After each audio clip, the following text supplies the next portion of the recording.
अहम खबर, मरियम नवाज की हिदायत पर सुथरा पंजाब प्रोग्राम अगले मरहले में दाखिल हो चुका है।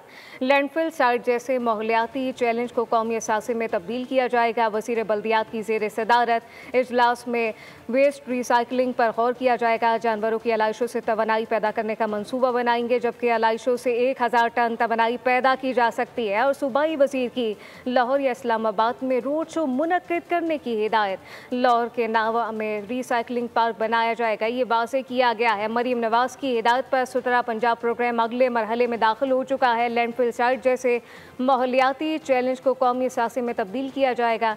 वज़ीर बल्दियात की ज़ेर सदारत इजलास में वेस्ट रिसाइकलिंग पर गौर, जबकि जानवरों की आलाइशों से तवानाई पैदा करने का मनसूबा बनाएंगे। आलाइशों से 1000 टन तवानाई पैदा की जा सकती है। और वज़ीर बल्दियात पंजाब की जानिब से ये कहा गया, सूबाई वज़ीर की लाहौर या इस्लामाबाद में रोड शो मुनक्किद की हिदायत। सब्सक्राइब करें और बेल दबाएं ताकि कोई खबर रह न जाए।